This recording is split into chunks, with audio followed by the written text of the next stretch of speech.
আজ ইংরেজি তারিখ অনুপাতে ফেব্রুয়ারি মাসের 21 তারিখ। এটাকে বলা হয় 21শে ফেব্রুয়ারি তথা বিশ্ব মাতৃভাষা দিবস, তাই না? বাংলা তারিখ অনুপাতেও আজ কত তারিখ? 8ই ফাল্গুন।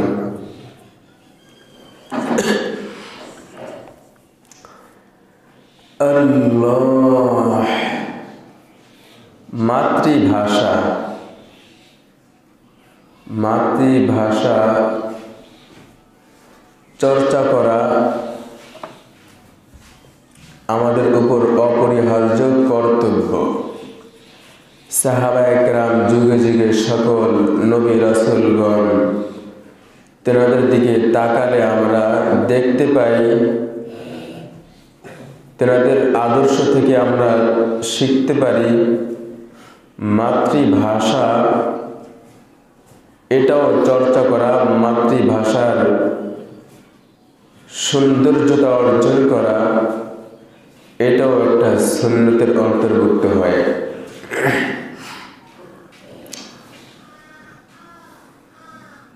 আল্লাহ রাব্বুল আলামিন বলেছেন, তোমরা যদি আমার কুদরত দেখতে চাও তাহলে আমার অসংখ্য কুদরত নিয়ামতের মধ্যে থেকে উল্লেখযোগ্য কয়েকটা বিষয়ের দিকে তোমরা লক্ষ্য করো। উল্লেখযোগ্য কয়েকটা বিষয় কি? আল্লাহ বলছেন যে পৃথিবীতে আমি এক এক দেশের মানুষকে এক এক ধরনের, এক এক রঙের, এক এক রকমের বানিয়েছি। এক দেশের মানুষের সাথে আরেক দেশের মানুষের তেমন কোনো মিল নেই। শুধু তাই না, প্রত্যেক অঞ্চলের মানুষের মধ্যেও একটা ভিন্নতা আছে। আমাদের বাংলাদেশের বাহিরের দেশগুলোর সাথে আমাদের কোনো সামঞ্জস্যতা নেই, বরং আমাদের বাংলাদেশেও যে যতগুলো জেলা আছে দেখবেন এক জেলার সাথে আরেক জেলার মানুষের অনেকটা পার্থক্য থাকে। এদের এই জেলাতে কিছু বিষয় থাকে যেগুলো ওই জেলায় নেই। এদের খাবার দাবারের মধ্যে কিছু থাকে যা অন্য জেলায় নেই। এদের সাথে আরেক জেলার মানুষ তেমন ম্যাচিং না। বাংলাদেশে এক দেশের মধ্যে এক এক অঞ্চলের মানুষের মধ্যে এক এক ধরনের ভিন্নতা আল্লাহ সৃষ্টি করেছেন। শুধু তাই না, এই পৃথিবীতে প্রায় 700 কোটি মানুষ আছে। আদম আলাইহিস সালাতু ওয়াস সালাম থেকে এই পর্যন্ত তো কত হাজার কোটি এসে গেছে, আল্লাহু আ'লাম, আল্লাহ তারাই ভালো জানেন। কিন্তু ওটা তো আমরা দেখিনি, যেটা বর্তমানে আমরা দেখতে পাই এই 700 কোটি মানুষের মধ্য থেকে আজও পর্যন্ত এমনটি দেখা যায়নি অমুক মানুষটার সাথে অমুকের সাথে অবিকল চেহারা মিল পাওয়া যায় না। চিন্তার বিষয়। আল্লাহ তাআলা এটাই বলেছেন, তোমরা এর মধ্যে দেখো আমার কুদরত কত বড় নিয়ামত, কত বড় কুদরত আমি মাওলা। এর মধ্যে চিন্তা করলেই বোঝা যায় যে 700 কোটি মানুষের 7টা মানুষ না, 700 না, 7,000 না, 7 লক্ষ না, 700 কোটি মানুষের একজনের সাথে আরেকজনের অবিকল মিল এরকম দুজন মানুষ পাওয়া যায় না। যেই আল্লাহ তাআলার কাছে এতগুলো মডেল রয়েছে, যে আল্লাহ এত মডেলের, এত ধরনের, এত প্রকারের আকৃতি বানাতে পারেন, সে আল্লাহ কেমন?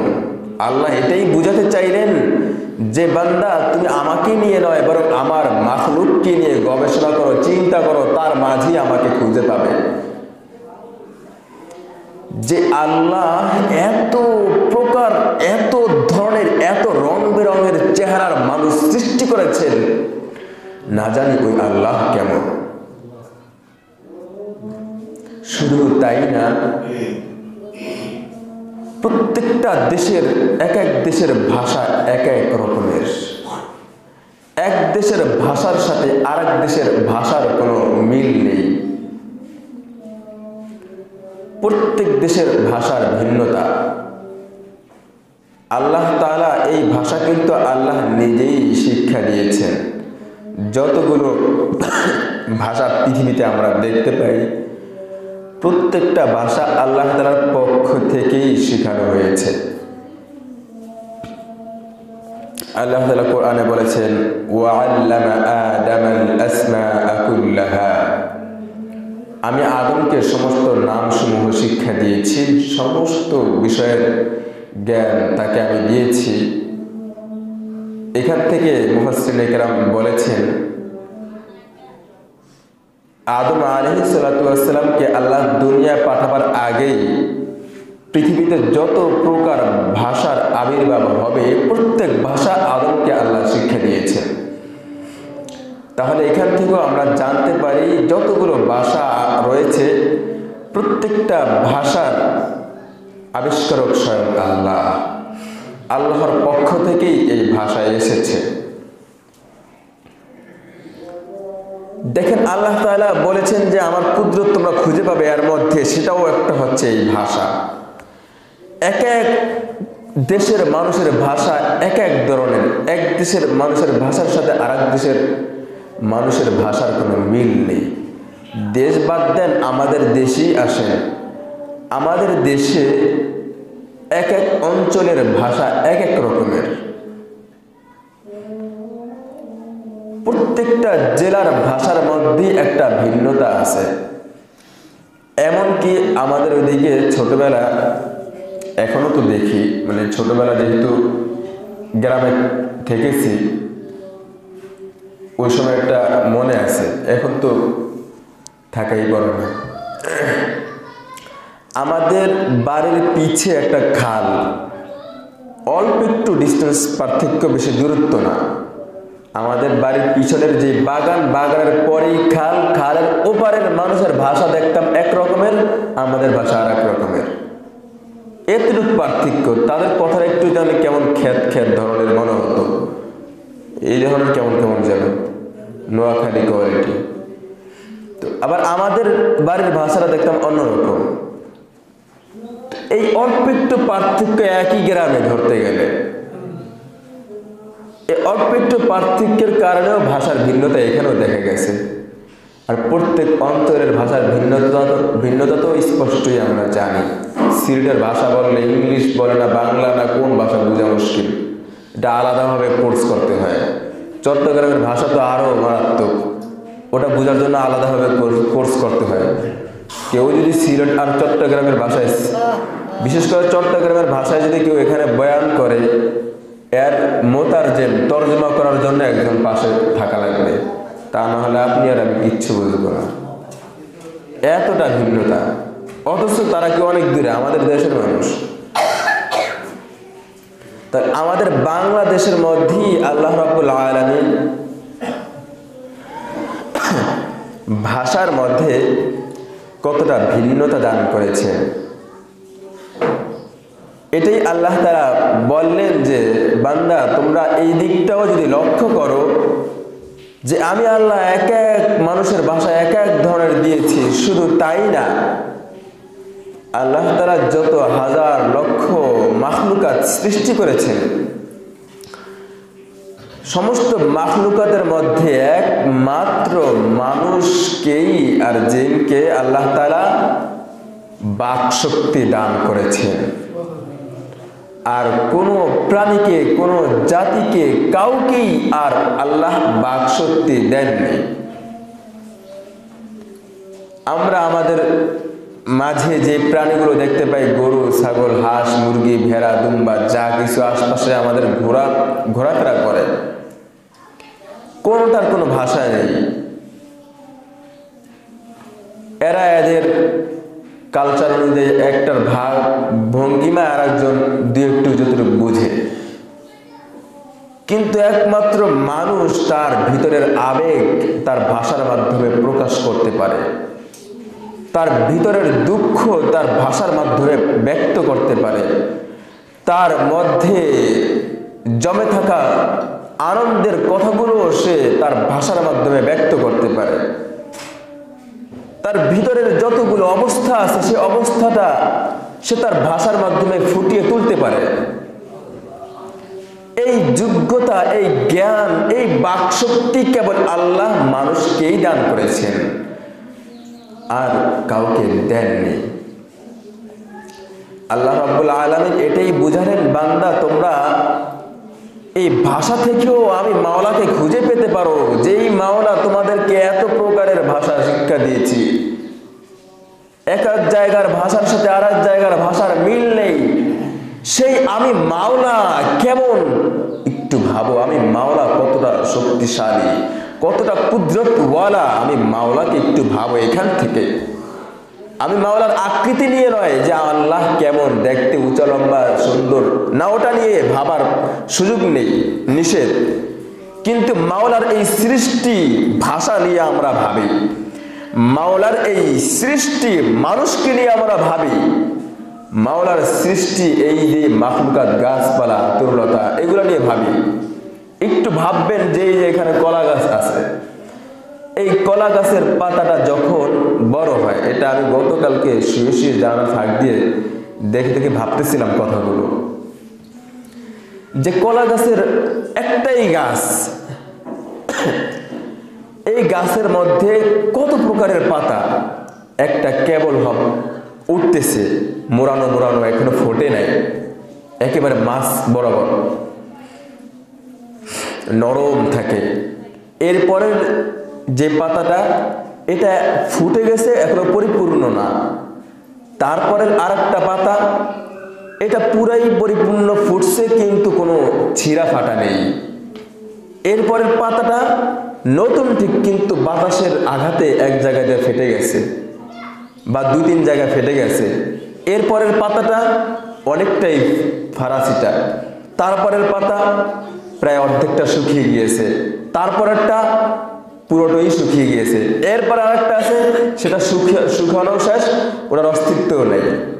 একটা গাছের মধ্যেই আল্লাহ রাব্বুল আলামিন কি এক জিনিস দিয়েছেন, কত প্রকারের বিষয়, এগুলা থেকে ভাবা উচিত। দেখেন, যেই পাতাটা বাতাসের আঘাতে ছিঁড়ে ফেটে গেছে, এটা কিন্তু দুই একদিন আগেও ফাটা ছিল না, একসাথেই একেবারে পরিপূর্ণভাবে সুন্দর আস্থাই ছিল। যখন এটা ফেটে গেছে, পৃথিবীর এমন কারো শক্তি আছে এটাকে আগের হালে একেবারে পরিপূর্ণভাবে ফিটিং করে দিবে? পৃথিবীর কোনো কারোই শক্তিটা নেই। দেখেন, এগুলো নিয়েই ভাবার বিষয়। পৃথিবীর কোনো বিজ্ঞান, কোনো গবেষক পারবে না ওই পাতাটাকে আগের অবস্থানে নিখুঁতভাবে লাগিয়ে দিতে। হ্যাঁ, পারতে পারে, কিন্তু ওটা ওই অবস্থা থেকে মারা যাবে, পাতাটা শুকিয়ে যাবে, তরুতাজা রাখতে পারবে না। এটাকে আল্লাহ রাব্বুল আলামিন নিজ কুদরতি মাধ্যমে যেই একটা ফিটিং রেখেছিলেন, এইটা পৃথিবীর কারো শক্তি নেই ঠিক ওই স্থানে ওটাকে নিয়ে যাওয়ার। এই পাতাটাই তো কিছুদিন আগে মোড়ানো মোড়ানো একটা কত সুন্দর উপরে উঠে গিয়েছিল। পৃথিবীর কোনো শক্তি আছে এই বড় পাতাটাকে আগের অবস্থানে ফিরিয়ে আনবে? কারো শক্তি নেই। এই শীতের মৌসুমে বিভিন্ন গাছের পাতাগুলো ঝরে পড়ে, নতুন পাতা উদিত হয়, গজায়। যে পাতাটা ঝরে পড়লো, পৃথিবীর কারো শক্তি আছে এই পাতাটাকে নতুন করে ওই গাছের সাথে লাগিয়ে দেওয়ার? কারো শক্তি নাই। একটা গাছের একটা ঢাল শুকিয়ে গেল, কিছুদিন পর নিজ ইচ্ছে এটা পড়ে যায়, বা কেউ যদি হাত দিয়ে টানার সাথে সাথে নিচে চলে আসে। এই যে গাছের ঢালটা শুকিয়ে গেল, পৃথিবীর কেউ পারবে এটাকে তরুতাজা বানাতে? যে আল্লাহ রাব্বুল আলামিন দেখেন, এই যে রেন্ডি গাছ, আপনাদের দিকে কি বলে? রেন্ডি গাছ বলে? মোটা মোটা গাছগুলো, করই গাছ। এই করই গাছগুলো বিচিটা কতটুকু ছোট্ট না, একেবারে ছোট্ট একটা বিচি। এই বীজটা কারো যত্ন করে সযত্নে লাগানো লাগে না। আমরা লাউ গাছ, কদু গাছ, কুমড়া গাছ, ফসলাদি লাগাই, কত সযত্নে গাছটাকে রাখি, চারপাশ দিয়ে আটকিয়ে রাখি, এরপরে এটা বড় হয়ে ফসল ধরে। এই কড়ই গাছগুলো হতে কিন্তু যত্ন করা লাগে না, একটা বিচি এক জায়গায় পড়ে গেছে তো হতে শুরু করেছে। এই ছোট্ট একটা বিচি থেকে যত্নহীন ভাবে সুবিশাল এক কাঠামো আকৃতি ধারণ করে যেই গাছটা গজালো কার শক্তিতে? সেই মাওলাকে এখান থেকেই গবেষণা করে ভাবি সেই মাওলা কতটা শক্তিশালী, সেই মাওলা কতটা কুদরতওয়ালা। ওই মাওলাকে এখান থেকেই পাওয়া যায়। এইভাবে প্রত্যেকটা মাখলুকাতকে নিয়ে যদি আমরা চিন্তা করে ফিকির করি, অবশ্যই আমরা বুঝতে পারবো আমার মাওলা কতটা কুদরতওয়ালা, কত অফুরন্ত নিয়ামত আমার মাওলা আমাদের জন্য দান করেছেন, রেখে দিয়েছেন। আল্লাহ বলছেন, বান্দা এই আসমানের নিচে, জমিনের উপরে, এমনকি এই জমিনটাও গোটা 7 আসমান 7 জমিন বললেই চলে, যা কিছু আমি সৃষ্টি করেছি বান্দা কেবল তোমাদের জন্য, কেবল তোমাদের শান্তির জন্য, তোমাদের সুখময় জীবনের জন্য, তোমাদের গোলামির জন্যই আমি এই মাখলুকাতকে সৃষ্টি করেছি। কিন্তু বান্দা, তোমাকে আমি সৃষ্টি করেছি আমি মাওলার গোলামি করার জন্য। তুমি আমি আমার মাওলার গোলামি করো তো গোটা মাখলুকাত, গোটা পৃথিবীর সমস্ত মাখলুকাত তোমার গোলামি করবে। তুমি আমার মাওলার গোলামি করো,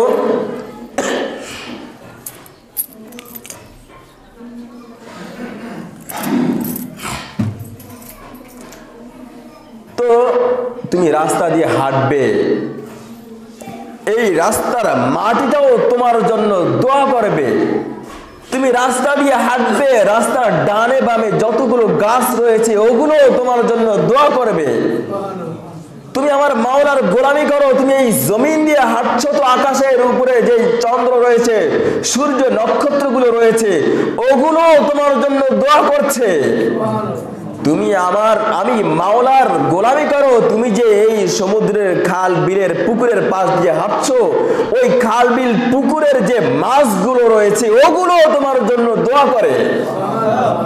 পক্ষান্তরে বান্দা, তুমি যদি আমার মাওলার নাফরমানি করো, তুমি যদি আমার মাওলার হুকুমের বিপরীত পথ ধরো, তবে জেনে রাখো তুমি রাস্তা দিয়ে হাঁটবে তো এই রাস্তাটা তোমার জন্য বদদুয়া করবে।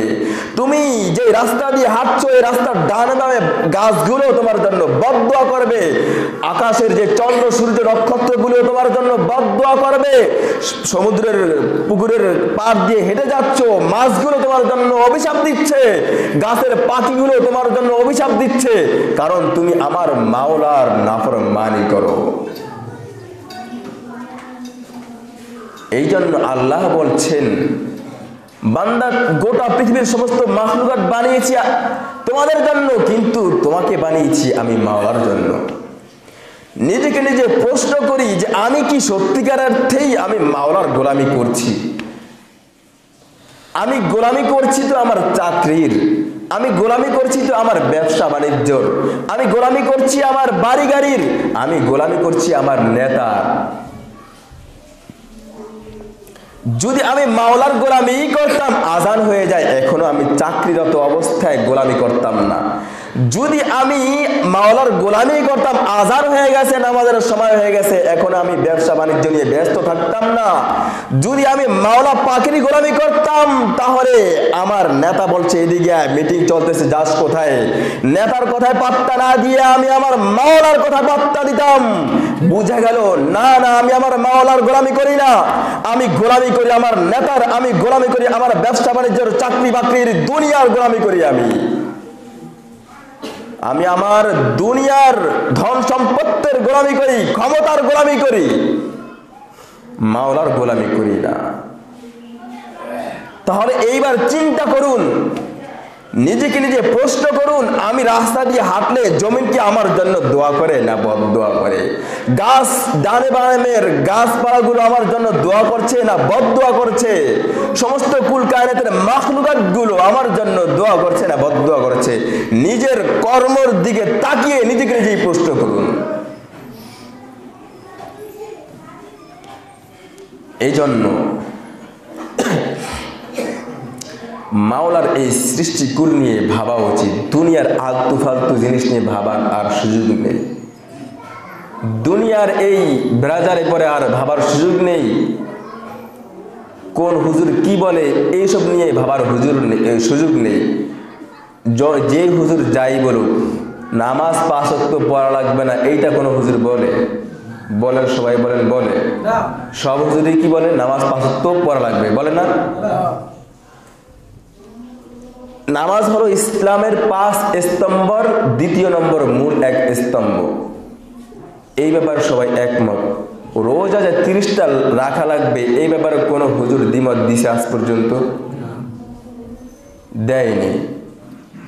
তাহলে রোজা ইসলামের 5 স্তম্ভের একটি। যাকাত যে ফরজ হলে দেওয়া লাগবে, এই ব্যাপারে কোনো কারো দ্বিমত আছে?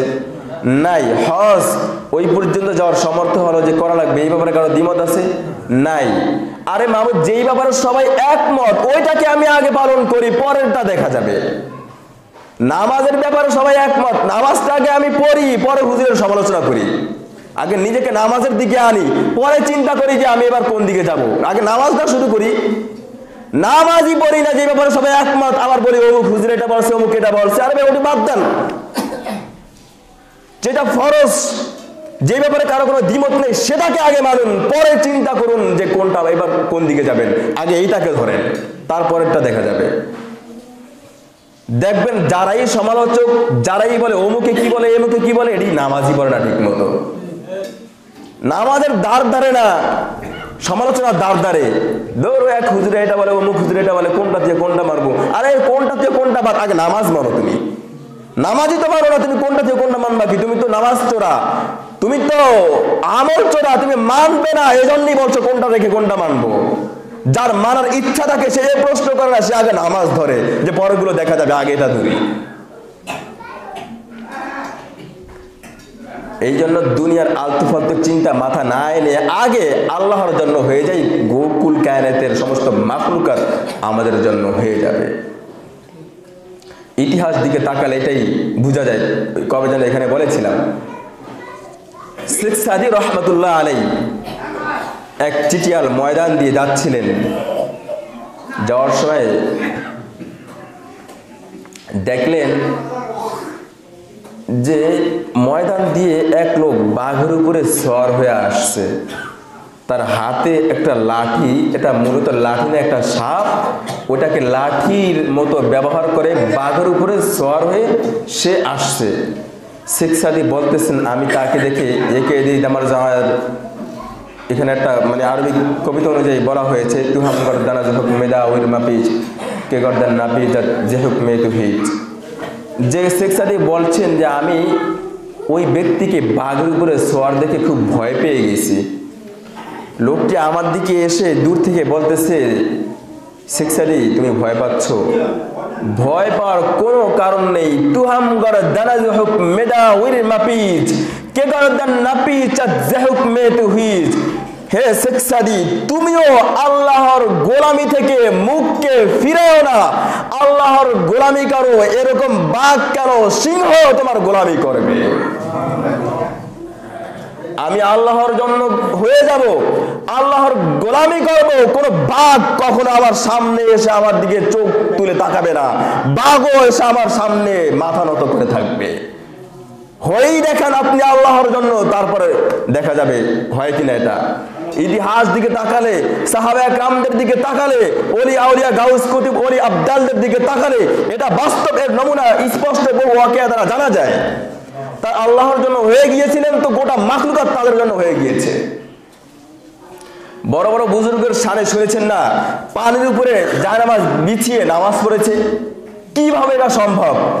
তারা আল্লাহর জন্য হয়েছে, পানিও তাদের হুকুম মানতে বাধ্য। পানিও তাদেরকে গ্রাস করছে না, কারণ সে তো আল্লাহর গোলামি করে। এবার পানিও তার গোলামি শুরু করছে, সে পানি দিয়ে হেঁটে যায় তো পানি নিচে তাকে ডুবিয়ে দিচ্ছে না।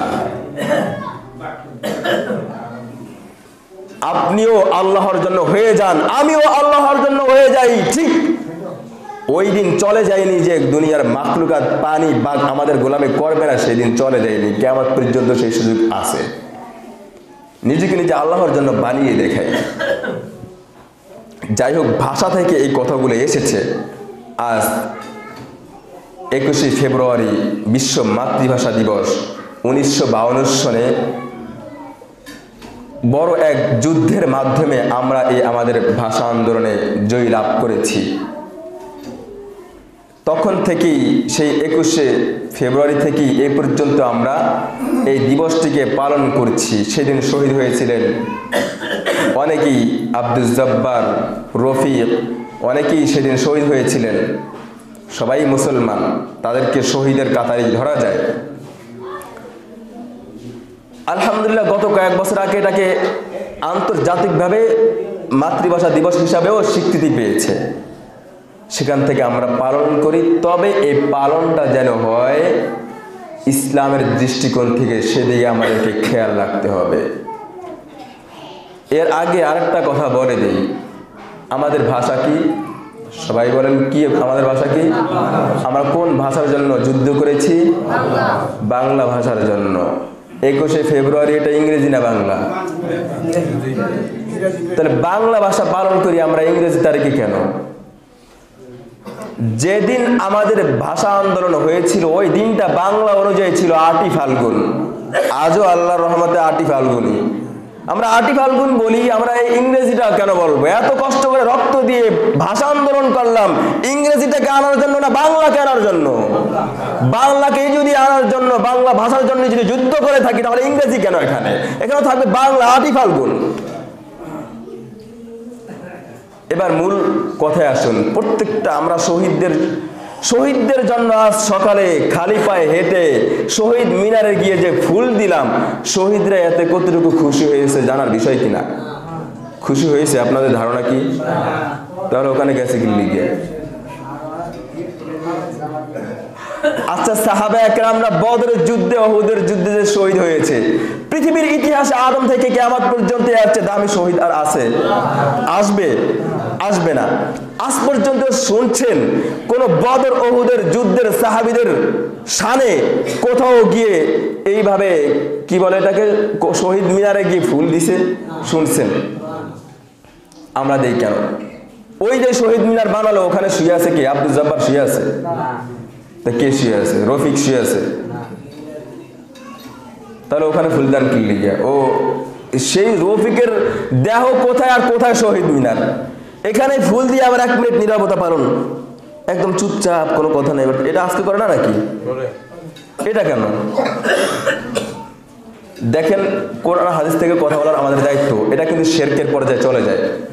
আপনার সন্তানকে বাঁচাবার দায়িত্ব আপনাদের ইমানের পাহারাদার আমরা ওলামা একরাম। আমরা না বললে আপনারা জানবেন কোথেকে?